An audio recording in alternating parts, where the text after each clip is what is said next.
அங்கே தானே தப்பு பண்ணிட்டீங்க. நீங்களோ இவ்வளோ கஷ்டப்பட்டீங்க, பண்ணியிருக்க கூடாதுல்ல. அப்புறம் அந்த பொண்ணு சொல்லுச்சு, வேண்டாம்மா எனக்கு கல்யாணம் பண்ணி வைக்காத, பையனானா பேச மாட்டான், அவனுக்கு வார்த்தையும் வரமாட்டேனுங்குது, அவன் பேரே எழுத மாட்டான், நீ என்னை கல்யாணம் பண்ணி வைக்காதேன்னு இந்த பொண்ணு சொல்லிச்சு. அப்போ நான் சொன்னேன், எனக்கு உங்களை பார்க்க முடியுதில்ல, நம்ம உடம்புக்கு நம்ம மேலும் மேலுமா கஷ்டமாக வருது, நான் இத்தனை காலமாக கஷ்டப்பட்டு வளர்த்திட்டு நான் வீணாக்கிட்டு நான் போக மாட்டேன், நீ நல்ல மாப்பிள்ளைய சொல்கிறாங்கல்ல, நம்ம கல்யாணம் பண்ணி வச்சு விசாரிச்சிங்களா நல்ல மாப்பிள்ளையா? எல்லாருமே சொன்னாங்க நல்ல மாப்பிள்ளை நல்ல மாப்பிள்ளைன்னு சொன்னாங்க. ஆனால் அந்த கை இல்லாதெல்லாம் என்கிட்ட சொல்லலை. மாப்பிள்ளைய பார்க்கலையா நீங்கள்? பார்த்தேன், எனக்கு பிடிக்கல. அப்புறம் மண்டபமும் வேண்டான்னு சொல்லிட்டேன். பள்ளிவாசலில் மண்டபம் இருந்தாங்க, பத்திரிக்கையெல்லாம் வேண்டான்னு சொல்லி நான் வீடு தேடி போய் சொல்லிட்டேன் இந்த கல்யாணத்தை நிறுத்தலான்னு. அப்புறம் எல்லாருமே என்னை வற்புறுத்திட்டாங்க, பண்ணி கொடு நல்லா வச்சு பார்த்துக்கிடுவாங்க, ஒன்றும் செய்ய மாட்டாங்கன்னு சொல்லிட்டு. சரின்னு சொல்லிட்டு நான் கல்யாணத்தில் இதில் எல்லாம் எதுவும் நிற்காமல் ஒரு 2 மனசோடு தான் நின்று அந்த கல்யாணம் நடந்தது. அப்போவே எனக்கு அந்த கஞ்சா குடிக்கிறது, எனக்கு அந்த பார்வையெல்லாம் பார்க்கும், எனக்கு அன்னையோடையே நான் செத்துட்டேன், முழுசாகவே செத்து தான் கிடக்கிறேன். இன்னும் நான் தலையே சீவுனது கிடையாது, ஒரு துண்டு பூ வச்சது கிடையாது, வலையில் போட மாட்டேன், இப்படியே தான் இருப்பேன். இந்த வேஷம்தான் அந்த 15 வருஷமாகும். நான் என்றைக்குமே எதுவுமே நான் நல்லா நடந்ததே கிடையாது. எனக்கு நல்லா நடக்கிறதுக்குள்ள வாய்ப்பு இல்லை. நான் சம்பாரித்து சாப்பிட்டுட்டு இருக்கிறேன், என் பிள்ளைங்க 2 சின்னது அப்படின்ட்டு. நீ காலேஜில் சேர்த்துப்பாங்களா? சேர்த்துக்கிடுவாங்க, என் பொண்ணை சேர்த்துக்கிடுவாங்க அவங்க. அதான் படிக்கிறதுக்கு தான் என் பையன் ஒன்று இருக்கா, என் பையனை நல்லபடியாக பார்த்தா போதும். அங்கே ஹாஸ்டல் இருக்கா? ஹாஸ்டல் இருக்குல்ல, தேவைப்பட்டா நீ அங்கே தங்கிக்கலாம். தங்கிக்கலாம். பையனை நீங்கள் பார்த்துப்பீங்களா? பார்த்துக்கிடுவேன், நான் பார்த்து. சரி, நீங்கள் எப்படி வாங்க, பார்த்துக்கிடுவேன். நீங்கள் எப்படி வாங்க. என் பையனை மட்டும் நான் கொடுக்க மாட்டேன் மேம் அவருக்கு. உட்காந்து அவர் வரத்துக்கு முன்னாடி ஒரு விஷயம் கேட்குறேம்மா. நான் உங்கள்கிட்ட நான் ஃபுல்லாக உங்கள் பக்கம் கேட்டுட்டேன். நான் வேறொரு விதமாக அவரை ஹேண்டில் பண்ண போகிறேன். நான் எடுக்கிறது முடிவு உங்களுக்கு ஓகே தானா? எந்த முடிவு எடுத்தாலும் ஓகே தானா? சந்தோஷம். இந்த பொண்ணுக்கு நம்பிக்கை இருக்கா உங்களுக்கு எங்கள் மேலே? இருக்குது. எங்கிட்ட விடுறீங்களா? விடுறேன். நான் பேசிக்கட்டுமா? பேசிக்கிட்டேன். அம்மா நீங்கள் கொஞ்சம் நேரம் வெளியே. சரி, நான் வெளியே.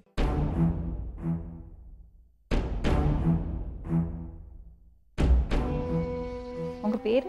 என் பேர் ஷானவாஸ். ஷானவாஸ், என்ன வேலை பண்ணுறீங்க? ரயில்வே ஸ்டேஷன் பாஸ்ல ஆஃபீஸில் கூலி வேலை செய்கிறேன் மேடம். இப்போ வேலை இல்லை போல இருக்குல்ல? இப்போ வேலை இருக்குது மேடம். இந்த வீட்டில் கொஞ்சம் பிரச்சனைனால அது முடிச்சு விடணும்னு சொல்லி லீவு கேட்டிருக்கேன் மேடம். என்ன பிரச்சனை வீட்டில்? வீட்டில் தான் ஒய்ஃபை வாழ மாட்டேங்கிறா. ஏன் கேட்டால் அவளுக்கு என்ன பிடிக்கலங்கிறா. ஏன் பிடிக்கல? அது கேட்டால் என்ன சொல்கிறது, ஏன் பிடிக்கல கேட்டால் எப்போ பார்த்தாலும் ஏதாவது சண்டை சச்சரவு வரும், அவனும் அவங்க அம்மா வீட்டுக்கு போயிடுவா. கேட்டால் நான் சந்தேகப்படுறேன், சண்டை போடுறேன், குடிக்கிறேன், அதெல்லாம் சொல்லிட்டு இருந்தாள். அதுக்கப்புறம் இப்போ ஒரு 2 மாதம் இருக்கும் போய் வீட்டுக்கு போய். இந்த 2 மாதத்துல இவங்க இல்லாமல் நிறைய நான் ஃபீலிங் தெரிஞ்சுக்கிட்டேன். அதனால் இப்போ நான் எதுவும் தவறு செய்கிறதில்ல, நல்ல முறையில் நான் போய் கூப்பிட்டாலும் வர்றதில்லை. நான் தவறு செய்யும்போதெல்லாம் என் கூட இருந்தேன். என்ன தவறு செஞ்சேங்க தம்பி?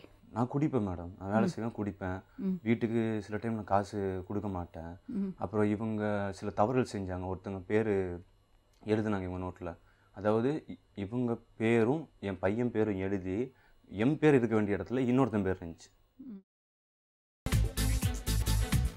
புதினா போண்டா தேவையான பொருட்கள்: புதினா 1 கட்டு, பாசிப்பருப்பு 100 கிராம், துவரம் பருப்பு 50 கிராம், உளுத்தம் பருப்பு 2 தேக்கரண்டி, கடலை பருப்பு 2 தேக்கரண்டி, பச்சை மிளகாய் 2, இஞ்சி சிறு துண்டு, தேங்காய் துருவல் 1 கப், சீரகம் 1 தேக்கரண்டி, எண்ணெய் தேவையான அளவு, உப்பு தேவையான அளவு.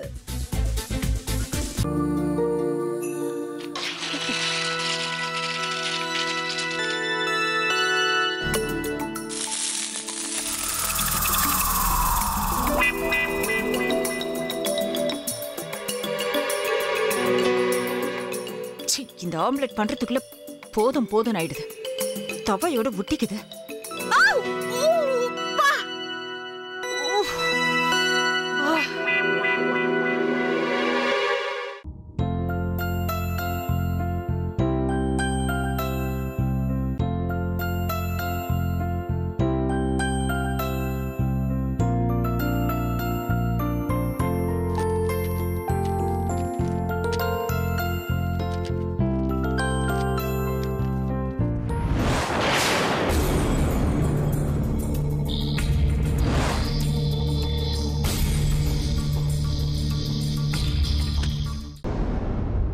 அமிர்தா இப்ப என்ன பண்ணிக்கிட்டு இருப்பாங்க?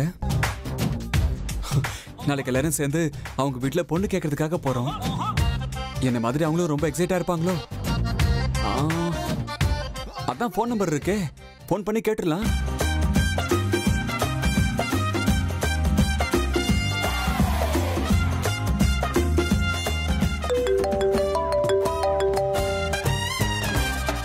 ஹலோ. ஆஹா, தேன் மாதிரி உங்க வாய்ஸ் ரொம்ப ஸ்வீட்டா இருக்குங்க.